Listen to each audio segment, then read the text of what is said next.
Hello everyone. कैसे हो आप लोग? आई होप आप सभी अच्छे होंगे। हम भी ठीक हैं, तो चलिए स्टोरी को स्टार्ट करते हैं। अब आप सबको तो पता ही है कि अब इनकी जर्नी जो है स्टार्ट होने वाली है। अब दादाजी ने तो अपना जो भी राजघराने की जो हिस्ट्री थी, वो इनको बता चुके थे। अब अनाया के लिए क्या ज़रूरी हो गया था? उसके लिए ये ज़रूरी था कि जो ज़िंदा हैं, उन्हें बचा लिया जाए, जैसे कि आकृति के पापा। अब जो मरे हुए हैं, उनके लिए अपनी जान खतरे में क्यों डालें?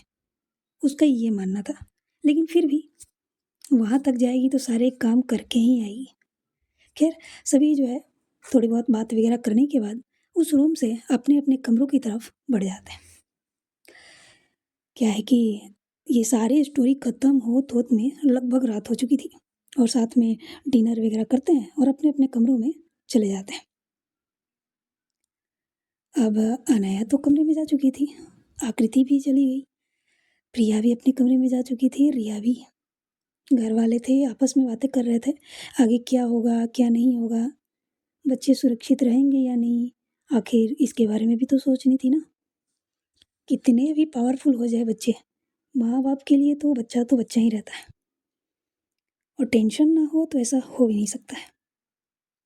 खैर, दादी माँ कहती हैं, इसीलिए हमने फैसला किया है कि कल से नवरात्रि स्टार्ट हो रही है और घर में हम अपने बच्चों की लंबी उम्र और उनकी सुरक्षा के लिए माता रानी से प्रार्थना करेंगे और घर में पूजा की सारी तैयारियां स्टार्ट कर दो। मैंने ऑलरेडी सर्वेंट से बोलकर सामान वगैरह सब लाने के लिए बोल दी है, कल सुबह तक आ जाएगी। और माता रानी की मूर्ति भी अनाया के पापा जाकर ले आएंगे। अनाया के पापा कहते हैं, जी माँ मैं पहले ही ऑर्डर दे चुका हूँ। सभी जो है अनाया की मम्मी, आकृति की मम्मी की आंखें बड़ी हो जाती हैं। मतलब कानों कान किसी को खबर तक नहीं हुई कि नवरात्रि घर में की जा रही है। हाँ, पता तो सबको थी कि नवरात्रि स्टार्ट हो रही है, लेकिन घर का माहौल इस कदर बन गया था कि किसी को ज़रा भी ध्यान नहीं था कि पूजा की तैयारियां भी करनी है। लेकिन दादी माँ ने तो पहले से ही प्लानिंग कर लिया था। खैर, ये तो अच्छी बात है।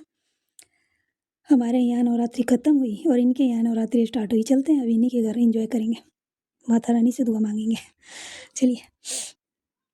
दादी माँ के बोलने के बाद सभी जो है हाँ में सिर लाते हैं और आकृति की मम्मी कहती हैं, लेकिन आंटी आंटी जी, पूजा की सारी तैयारियाँ करने के लिए तो बहुत सारी चीज़ें चाहिए होंगी और आपने पहले बताया नहीं। हम भी बहुत सारी सामान साफ सफाई वगैरह सब। तो दादी माँ कहती हैं, तुम उसकी चिंता मत करो, मैंने पहले ही सर्वेंट से बात कर ली है। सुबह के 3-4 बजे उठकर वो सारी चीज़ें कर देंगे। बस तुम दोनों पूजा की तैयारियाँ करना और सच्चे मन से 9 दिन माता रानी का आराधना करना और अपने बच्चों के, अपने पति के लिए दुआ मांगना। बाकी सब हम हैं ही देखने के लिए, करने के लिए। और हाँ, तुमने बोला था गुरु माँ के लिए, तो उनका भी संदेशा आया था, वो भी कल आ जाएंगी और पूरे 9 दिन यहीं पे रहकर सारी पूजा वगैरह सब करवाएंगी और उनके आंखों के सामने ये सारी चीज़ें होंगी ताकि कोई भी गलती, कोई भी चूक ना हो। हालांकि ये पहली बार नहीं था नवरात्रि को लेकर, लेकिन हाँ, ये पहली बार था जब उनके पति, उनके बच्चे इनसे बहुत दूर जा रहे थे, इतने दूर, इतने खतरनाक जगह पर, जहाँ से लौटना लगभग नामुमकिन सा हो। नामुमकिन तो कुछ भी नहीं होता इस दुनिया में। इस दुनिया में नामुमकिन नाम का ये जो शब्द है ना, ये वर्ड, ये होता ही नहीं है। अगर आप चाह लो और ठान लो तो कोई भी काम कर सकते हो। बस वो आप पे डिपेंड करता है। हाँ, फैमिली भी इम्पोर्टेंट होती है, क्योंकि जब तक उनका पूरा साथ और सपोर्ट नहीं मिलता ना, तो हम चाहकर भी कुछ नहीं कर पाते। सभी आपस में थोड़ी देर और बात वगैरह करते हैं, उसके बाद जो है सभी आराम करने के लिए अपने-अपने कमरों में चले जाते हैं। वहीं अनाया अनाया जब कमरे में गई थी, तो चुपचाप उदास मन से जाकर बेड पे बैठ गई थी। आकृति पहले वॉशरूम गई, फ्रेश वगैरह होकर कपड़े वगैरह चेंज करके फिर आती है, दरवाज़ा लॉक करती है और उसके पास आकर बैठती है और कहती है, क्या हुआ? आप परेशान लग रहे हो? तो अनाया उसकी तरफ देखती है और कहती है, तुम परेशान नहीं हो? किस बात की परेशानी? अनाया उसको घूरते हुए देखती है और कहती है, तुम्हें ज़रा भी डर नहीं लग रही कि हम लोग वहाँ से बचकर वापस लौटेंगे भी या नहीं? आकृति उसको देखती है और उसके हाथों को अपने हाथों में लेते हुए कहती है, जब मैं आपके साथ जा रही हूँ तो आपको डर किस बात की? अगर वहाँ पे हमें कुछ हो भी जाता है तो आप ये सोचो ना कि हम दोनों साथ में हैं। ज़िंदगी से पहले भी साथ और ज़िंदगी के बाद भी साथ, और अगला जन्म मिला तो वो भी साथ में ही मिलेगी। आपको तो खुश होनी चाहिए। अनया उसको घूरते हुए देखती है और अपना हाथ छुड़वाते हुए कहती है, तो तुम्हारा दिमाग ठीक है? मुझे नहीं मरना, मुझे बिल्कुल भी नहीं मरना। मेरे सपने हैं, मुझे जीना है, मुझे तुम्हारे साथ जीना है, मुझे अपने सपने पूरे करने हैं। मेरे सपने हैं, बड़े-बड़े सपने हैं, मुझे सबको पूरा करनी है। आकृति उसको स्माइल करते हुए देखती है, कहती है, अच्छा और आपके सपने क्या हैं? मेरे सपने? हाँ, बताइए। वैसे तो अनया कुछ और बोलने वाली थी, लेकिन आकृति के चेहरे का रिएक्शन और उसके चेहरे की स्माइल देखकर वो कहती है, मेरे सपने ना, हाँ, आपके सपने? अ, मेरे सपने, आपके सपने, आगे तो बोलिए। क्या करती है अनया? वो उसको कमर से पकड़ती है और अपने करीब खींच लेती है और कहती है, मेरे सपने, मेरे सपने ना, हाँ, अब आगे भी बोलिएगा या मैं जाऊँ? नहीं, नहीं, मैं बोल रही हूँ ना, बोल रही हूँ। मेरे सपने क्रिकेट टीम बनानी है। Cricket team? क्या आपको क्रिकेट में इंटरेस्ट है? अनया उसकी ये बात सुनकर उसका चेहरे का रिएक्शन, जो कि बच्चों की तरह मासूम था, या वो समझ नहीं पाई या जानबूझकर कर रही थी, लेकिन फिर भी अनया उसको और भी ज़्यादा अपनी बाहों में कसते हुए कहती, हाँ, मुझे क्रिकेट में इंटरेस्ट है, लेकिन क्रिकेट खेलने में नहीं, क्रिकेट टीम बनाने में। ये बोलते हुए उसको बिस्तर पे लेकर गिर जाती है, और जब वो गिरती है ना और उसके ऊपर आती है, तब जाकर अनया सॉरी आकृति समझती है कि अनया का कहने का क्या मतलब था। अनया उसकी आंखों में देखते हुए एक आंख दबा देती है और कहती है, क्या हुआ? अब कुछ ज़्यादा ही बेशर्म नहीं हो गया? हाँ, अब क्या करें? अब अपनी वाइफ़ी के सामने बेशर्म नहीं बनेंगे तो बताओ किसके पास बनेंगे? और ये शर्म और बेशर्म होता क्या है? और शर्म किस लिए आनी चाहिए ये बताओ? और क्यों आनी चाहिए? अगर हमें शर्म आएगी तो फिर तो कुछ हो नहीं सकता। और वैसे भी वो सुना नहीं है तुमने, जिसने की शर्म उसके फूटे कर्म। मुझे कोई शर्म नहीं करनी, मुझे तो बेशर्मों की तरह जीनी है, वो भी सिर्फ अपनी वाइफ़ी के सामने। उसको प्यार करनी है, उसके साथ अपनी बेबी प्लान करनी है, उसके लिए क्रिकेट टीम बनानी है, उनके अच्छे-अच्छे नाम रखने हैं। ये सारी चीज़ें बोलते हुए वो आकृति के नाक को पकड़कर बार-बार हिला रही थी, और आकृति स्माइल करते हुए उसको देख रही थी। फिर अनाया कहती है, सोचो, सोचो, बाई चांस अगर हम वहाँ से नहीं लौटे तो? हमारे सपने। आकृति पहले तो उसको डाँटना तो चाहती थी, लेकिन सोचती है नहीं, डाँटना इसका सॉल्यूशन नहीं है, डर अपनी जगह सही है। स्टोरी के हिसाब से जितने भी दादाजी ने बताया, उस हिसाब से मन में डर पैदा होना कोई बड़ी बात नहीं है। उसको अपनी बाहों में भर लेती है और उसका सिर अपने सीने पे रखते हुए उसके बालों को सहलाते हुए कहती है, कुछ नहीं होगा, मैं हूँ ना, आप हो, और दीदी भी तो जा रही है ना? दीदी? रिया दी? अनया अपना सिर उठाकर उसको देखती है और कहती, तुम्हें कैसे मालूम कि वो दीदी है मेरी? आकृति उसके चिक्स को खींचते हुए कहती है, मुझे सब मालूम है, वो आपकी बड़ी बहन है। अच्छा, पता चल गई? ऑफ कोर्स पता चल गई, और कैसे नहीं पता चलनी थी? आपको हमें बताना चाहिए था, लेकिन आपने तो नहीं बताया। अनया उठकर बैठ जाती है और कहती है, वो ना, मम क्या मम लगा रखा है आपने? मैंने कुछ पूछा है? मैं क्या करूँ? मैं क्या करूँ? मुझे घर वालों ने मना कर रखा था, किसी को पता नहीं चलनी चाहिए कि वो मेरी बड़ी बहन है। अच्छा, मुझे भी नहीं? देखो आकृति, देखो, तो तुम ऐसा ना बोलो और इस तरह से मुझे मत देखो यार, डर लगती है। आकृति हंसती हुई थी, अच्छा आपको मुझसे डर लगती है? अनया उसको देखते हुए कहती है, नहीं, डर वो डर नहीं, बस तुमसे ऐसे घूरा ना करो। अच्छा। आकृति खुद आगे बढ़कर अनाया के शर्ट के कॉलर को पकड़ती है और उसको बेड पे गिरा देती है और उसके करीब आते हुए कहती है, अच्छा चलिए बात बहुत हो गई, अब टाइम वेस्ट करना बंद कीजिए, ठीक है? हमारे पास वैसे भी आज की रात है, फिर हमें कल एक नए सफ़र पे निकलनी है, वो भी खतरनाक वाली। तो क्यों ना इस पल को और भी खूबसूरत बनाया जाए। ये सुनते ही अनाया के चेहरे पर स्माइल आ जाती है और उसको अपनी बाहों में भरते हुए कहती है, ये भी कोई कहने की बात है, मैं तो ऑलवेज रेडी, तुम बस हाँ बोल दो। आकृति तो कहती है, हाँ फिर ठीक है, मैं हाँ बोलती हूँ। तो फिर क्या था, अनाया तुरंत उसको पलटती है और खुद उसके ऊपर आ जाती है और बिना वक्त गवाए उसको किस करने लगती है। धीरे धीरे जैसे जैसे वो आगे बढ़ रहे थे, रूम में एक अलग ही माहौल क्रिएट होती जा रही थी। इन्हें जैसे मानो दुनियादारी से कोई भी मतलब ही नहीं था, बस अपनी मोहब्बत की दुनिया बसा रहे थे, अपनी मोहब्बत की दुनिया में जी रहे थे। उस रूम में बस हल्की हल्की दर्द भरी आहें, सिसकियाँ निकल रही होती है। जब आकृति से बर्दाश्त नहीं होता है तब जाकर वो अनाया को उसके कॉलर से पकड़ती है, अपने ऊपर खींचती है और तुरंत उसको बेड पर गिरा देती है और उसके ऊपर आ जाती है और आते हुए कहती है, बस बहुत हो गया, अब मेरी बारी है। ये बोलते ही वो ज़रा भी वक्त नहीं गवाती, तुरंत अनाया की जो टी शर्ट थी उसे निकाल कर साइड में फेंक देती है। अब बारी उसकी थी अपनी मोहब्बत जताने की। अनाया भी जैसे कह रही हो, आओ, अपनी बाहें फैलाकर उसको अपनी बाहों में भर लेती है। लो भाई, ये तो अपनी चीज़ों में लग चुके थे।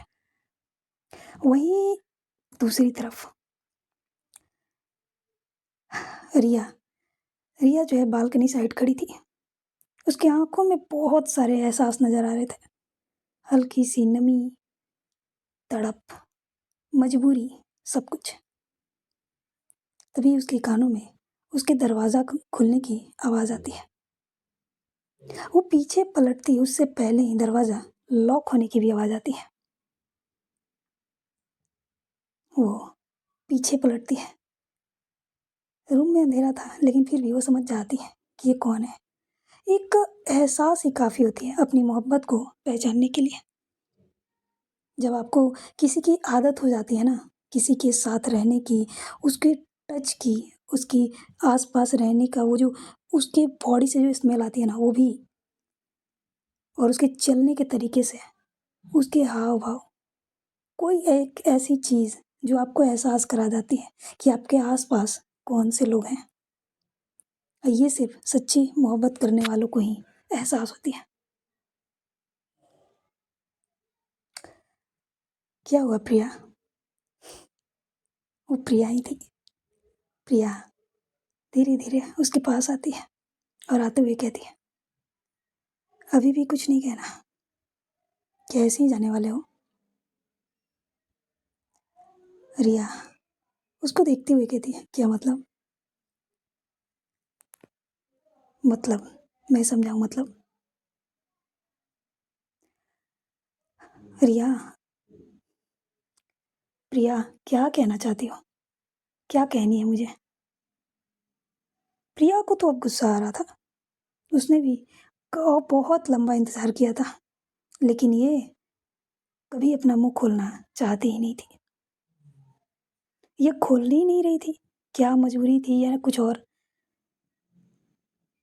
प्रिया, मैं लास्ट टाइम बोल रही हूँ, क्या कुछ कहनी है या नहीं? रिया कहती है, अरे यार तुम मेरे कमरे में आई हो और मुझसे पूछ रही हो कि कुछ कहनी है नहीं? तुम जब मेरे पास आई हो तुम्हें ना कहनी होगी तब तो मेरे पास आई हो। अब ये सुनते ही प्रिया भड़क जाती है। तुरंत उसके टी शर्ट के कॉलर को पकड़ती है और अपने करीब खींचते हुए कहती है, क्या? क्या? ये जो आँख में आप सॉरी ये जो आँखों में मोहब्बत लिए घूमते हो तो क्या अपनी आँखों तक ही रखनी है? क्या इसे बतानी नहीं है? ज़ुबान तक नहीं लानी है? ये जो दिल में प्यार है उसे बयाँ करनी है या नहीं करनी है? या तुम ऐसे ही जाने वाली हो? मुझे यहाँ तड़पते हुए छोड़कर। हाँ, उसको धीरे-धीरे धक्का भी दे रही थी और धक्का देते-देते वो दोनों कमरे में आ चुके थे और एक दीवार से इतनी ज़ोर से धक्का देती है ना प्रिया, वो सीधे रिया जाकर दीवार में लड़ जाती है या यूँ कहूँ कि जाकर चिपक जाती है दीवार से। प्रिया आगे आती है, आते हुए उसके कॉलर को फिर से पकड़ लेती है और कहती है, "क्यों? ऐसे ही जानी है मुझे यहाँ पे छोड़ के? दादाजी ने तो बोल दिया कि अब जानी है और तुम तीनों तो निकल जाओगे, पर मेरा क्या? मेरा क्या?" ये सारी बातें वो बोले जा रही थी, बोले जा रही थी। रिया आँखें फाड़ी और चेहरे पर शॉकिंग वाला एक्सप्रेशन लेकर बस रिया को सॉरी प्रिया को देखे जा रही थी। क्या? क्या? शॉक लगी? ये ऐसे क्यों घूर रहे हो मुझे? प्रिया प्रिया के चेहरे पर स्माइल आ जाती है और उसको कमर से पकड़ती अपने करीब खींचते हुए कहती है, "क्या बात है? आग तो दोनों तरफ लगी है। मुझे पहले पता होती तो मैं इसे गँवाती ही नहीं, इस मौके को नहीं गँवाती।" ये बोलते हुए रिया जो है उसको अपनी बाहों में उठा लेती है और उठाते हुए सीधे उसको बेड पर ले जाकर फेंक देती है। प्रिया उसको एक झटका सी लगती है और वो प्रिया की तरफ देखती हुई कहती है, ये क्या है? ये मैं अभी बताती हूँ। ये बोलकर तुरंत वो भी बेड पर आ जाती है और आते हुए उसको अपनी बाहों में भरकर कहती है, हाँ, फाइनली फाइनली मुझे जिस पल का इंतज़ार था वो आ ही गया। मुझे नहीं लगा था कि वो पल इतनी जल्दी आएगा। सच कहूँ प्रिया, मैं तुमसे बहुत प्यार करती हूँ, बहुत। लेकिन मैं डरती थी, डरती हूँ, अभी भी मैं डरती हूँ। हम लोग जहाँ जा रहे हैं, वहाँ बहुत खतरे हैं। पता नहीं हम बचकर आएँगे भी या नहीं, मुझे इसकी कोई उम्मीद नहीं है। अब दादाजी के वादा जो लिए हैं उन्होंने, जो वादा किए हैं उन्होंने, उन्हें भी हमें पूरा करनी है। और हमारे जन्म का पहला मकसद जो है, वही है। मैंने सोचा था जब मैं वहाँ से लौटूँगी, मैं सही सलामत वापस लौटूँगी, तब जाकर मैं तुम्हें अपने दिल की बात बताऊँगी और पूरी तरह से अपना बनाऊँगी। ये जब बोलती है ना, प्रिया अपना सिर उठाकर उसको देखती है और कहती है, "मैं भी आपके साथ जाऊँगी।" "नहीं, बिल्कुल भी नहीं। तुम नहीं जाओगी, तुम यहीं पे रहोगी और हमारी फैमिली का ध्यान रखोगी।" प्रिया कहती है, "आपको ऐसा लगता है कि मैं नहीं जाऊँगी? कभी नहीं। मुझे भी जानी है और मैं तो अकेले आप लोग को जाने नहीं दूँगी। मैं यहाँ पे दिन-रात तड़पती रहूँगी कि आप लोग कैसे हो, कैसे नहीं।" रिया उसके फ़ोrehead पे किस करती है और कहती है, "नहीं रे प्रिया, नहीं प्रिया, तुम्हें यहीं रहनी है। तुम्हें पता है, घर में नवरात्रि की पूजा स्टार्ट होने वाली है। दादी माँ ने सारा प्लान कर लिया है और कल नवरात्रि का फर्स्ट डे है। हम तो यहाँ से निकल जाएँगे। तुम्हें हमारी फैमिली के साथ रहकर माता रानी से दुआ करनी है, उनकी पूजा करनी है। हम जिस काम से जा रहे हैं, वो करके ही लौटें। बुराई पर अच्छाई की जीत हो। तुम्हें ये करनी है। मैं तुमसे वादा करती हूँ, मैं जिस दिन मैं लौटूँगी, उसी दिन फैमिली से बात करके हम शादी कर लेंगे और फिर तुम्हें हमेशा-हमेशा के लिए मैं अपना बना लूँगी। उसके बाद सिर्फ़ तुम और मैं और कुछ नहीं।" ये बोलते हुए उसे अपनी बाहों में भर लेती है। प्रिया की आँखों में आँसू थे। वो वही जानती थी कि कितना वो तड़पी थी इस पल के लिए। वो कब से इंतज़ार कर रही थी कि प्रिया वो कब से इंतज़ार कर रही थी कि रिया अपने दिल की बात उससे कहे। वो कितना तड़पती थी उसकी बाहों में रहने के लिए, उसकी बाहों में जाने के लिए और आज वो थी, लेकिन ये पल भी बहुत कम था। प्रिया कहती है, "अगर मैं यहाँ नहीं आती, तो तुम मुझसे बिना कहे, बिना बोले चले जाते।" रिया उसको और अपनी बाहों में कसते हुए कहती है, "I am sorry, I am really sorry." मैं ऐसा सच कहूँ तो दिल से नहीं चाहती थी। मैं चाहती थी कि मैं भी अनया की तरह तुम्हें अपना बनाऊँ, तुम्हें अपने पास रखूँ, लेकिन मेरे ऊपर इतनी ज़िम्मेदारियाँ हैं, मेरे ऊपर इतने कर्ज़ हैं कि मुझे उसे चुकानी होगी और जब तक मैं वो चुका नहीं लेती, मैं सुकून से जी नहीं पाऊँगी। अनया और मुझे जानी होगी, तो मुझसे वादा करो, अपना ध्यान रखोगे और सही सलामत मेरे लिए वापस आओगे। रिया उसके हाथों पर अपना हाथ रखती है और कहती है, मैं पूरी कोशिश करूँगी, मुझे या अनया को या फिर आकृति को, किसी को कुछ भी हो, जब तक हम सलामत रहेंगे, तब तक, जब तक मैं सलामत हूँ, तब तक उन्हें कुछ नहीं होने दूँगी और मैं तुमसे वादा करती हूँ कि मैं पूरी कोशिश करूँगी तुम्हारे पास लौटने की। ये बोलकर वो दोनों एक दूसरे के गले लगे हुए थे। प्रिया का दिल बहुत भारी हो प्रिया का दिल बहुत भारी हो गया था। उसे छोड़ने का ज़रा भी मन नहीं कर रहा था। वो अच्छे से जानती थी कि वो जगह बिल्कुल भी सही नहीं है, लेकिन कहीं न कहीं वो भी चाहती थी कि उसके दादू, जो मरने के बाद भी किसी की कैद में हैं, उन्हें भी मुक्ति मिले। लेकिन अपनी खुशियों को दाँव पे लगाकर बिल्कुल भी नहीं। वो तो इस दुनिया से जा चुके हैं। भले ही उनका शरीर नहीं है, आत्मा कैद है, लेकिन हम तो ज़िंदा हैं ना। हम अभी भी ज़िंदा हैं। खैर, हर इंसान के अंदर थोड़ी बहुत सेल्फिशनेस होती है। सभी चाहते हैं कि हम अपनी खुशी के लिए जिएँ, लेकिन ऐसा होता नहीं है। हमें सबके बारे में सोचकर ही आगे बढ़नी पड़ती है। करीबन आधे घंटे से ज़्यादा हो चुका था, दोनों एक दूसरे के गले लगे हुए थे। दोनों की आँखों में, किसी के भी आँखों में नींद नहीं थी। दोनों में से किसी की आँखों में नींद नहीं आती है। एक का दिल ज़ोर-ज़ोर से धड़क रहा था डर की वजह से और दूसरा उसे सँभाल रहा था। जब रिया देखती है कि प्रिया शांत नहीं हो पा रही है, तब जाकर वो प्रिया को खुद से थोड़ा अलग करती है। जब अलग करती है ना, तो प्रिया उसको घूर कर देखने लगती है और कहती है, क्या हुआ? कुछ नहीं। ये बोलकर रिया, जिसकी नज़रें प्रिया की लिप्स पर टिकी हुई थी, वो धीरे से अपना एक हाथ ले जाकर उसके गालों पर रखती है और अपने अंगूठे से उसके लिप्स को टच करते हुए कहती है, अगर अगर तुम्हारी इजाज़त हो, तो क्या मैं क्या वो मैं प्रिया उसको घूर रही थी। क्या हुआ? आगे भी बोलनी है या वो मैं करनी है? मैं बोल रही थी कि क्या मैं वो फिर से अटक जाती है।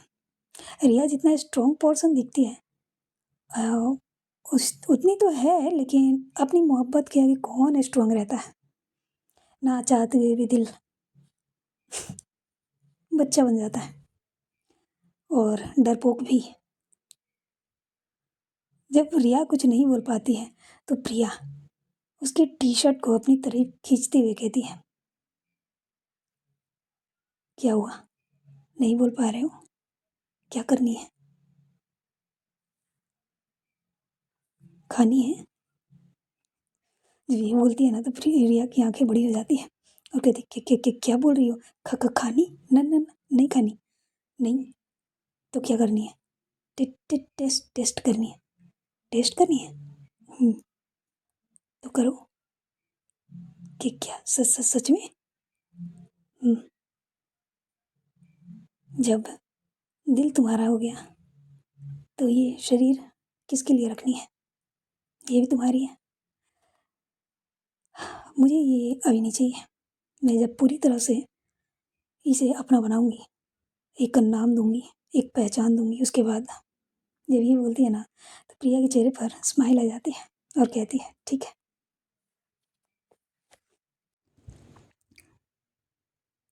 ये सुनते ही रिया ज़रा भी वक़्त नहीं गँवाती, तुरंत अपने लिप्स को प्रिया के लिप्स पे रख देती है। ये उनकी ज़िंदगी की फर्स्ट किस थी, जिसे जैसे मानो दोनों लिप्स टकराते हैं, एक अलग ही खिंचाव महसूस होती है। रिया धीरे-धीरे अपनी आँखें बंद कर लेती है और साथ में प्रिया भी। दोनों किस नहीं हो रही थी, बस दोनों के लिप्स एक दूसरे से जुड़े हुए थे। वो एहसास, वो फीलिंग्स जो उनके अंदर उमड़ना स्टार्ट हो चुकी थी, वो उनसे कंट्रोल कर पाना बहुत ही ज़्यादा मुश्किल हो रही थी, बहुत। प्रिया धीरे-धीरे अपनी होठ मूवमेंट करना स्टार्ट कर देती है, अपने लिप्स मूवमेंट करना स्टार्ट करती है। तभी प्रिया भी उसका साथ देने लगती है। दोनों एक दूसरे को बड़े ही प्यार से किस कर रहे होते हैं, बहुत प्यार से।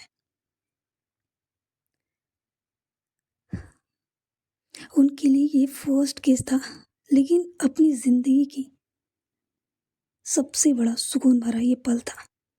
उस इंसान के साथ जिससे वो दोनों एक दूसरे को बहुत ही ज़्यादा एक दूसरे से मोहब्बत करते थे, जिसे वो बहुत प्यार करते थे। आज वो दोनों एक साथ थे।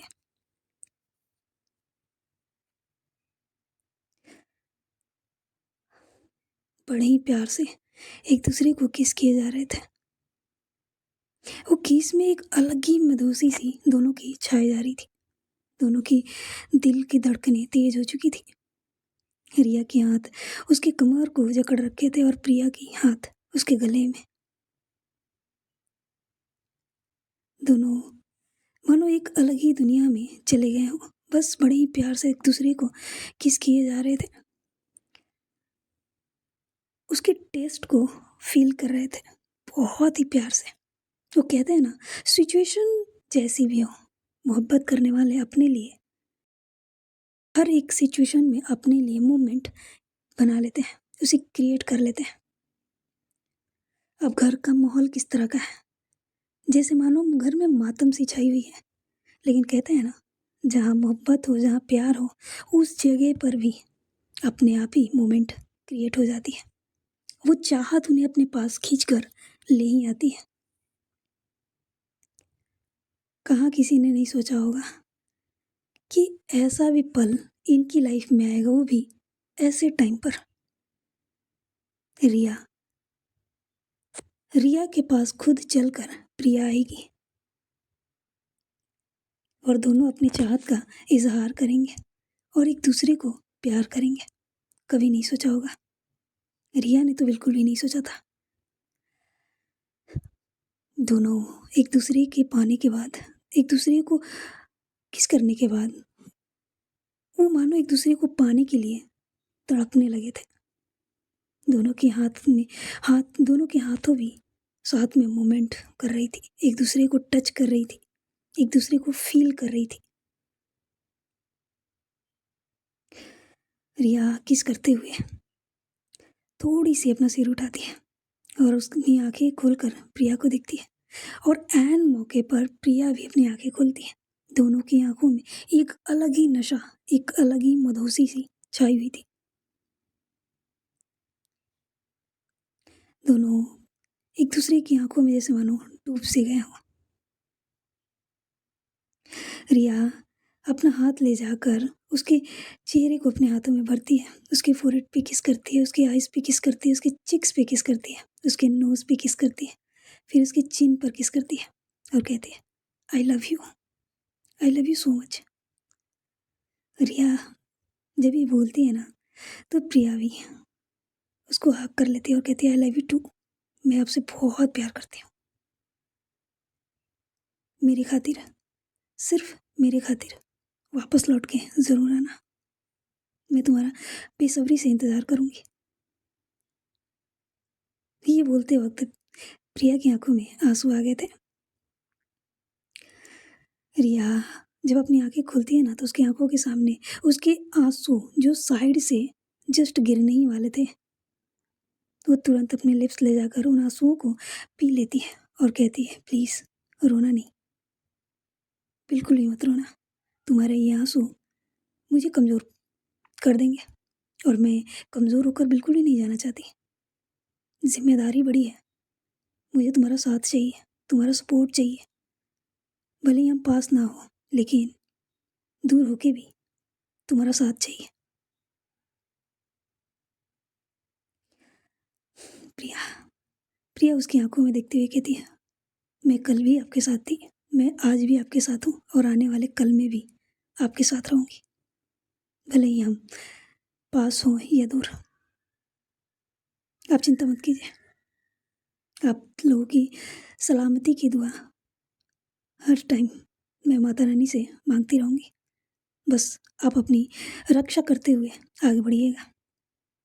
रिया एक बार फिर से उसको फ़ोरहेड पे किस करती है और कहती है, ज़रूर मेरी जान, मेरी ज़िंदगी सिर्फ़ तुम्हारे लिए है, सिर्फ़ तुम्हारे लिए। बस दोनों जो है, रिया बड़ी प्यार से अपनी बाहों में उसको भर लेती है और अपनी आँखें बंद कर लेती है, एक हाथ से उसके बालों को सहलाते हुए। इसी तरह दोनों जो है प्यार भरे पल बिता रहे होते हैं, एक दूसरे से बातें कर रहे होते हैं, अपनी ज़िंदगी के बारे में बातें कर रहे थे। इसी तरह इनकी मोहब्बत भरी ये रात बड़े ही प्यार से बीत जाती है। कोई अपनी मोहब्बत को पूरा करता है तो कोई मोहब्बत को पा लेता है। अपनी मोहब्बत का इज़हार करता है तो कोई अपनी मोहब्बत को पूरा करता है। दोनों अपनी मोहब्बत की बाहों में बड़ी ही सुकून भरी रात बिताते हैं। आज के लिए बस इतना ही। मिलते हैं अगले पार्ट में।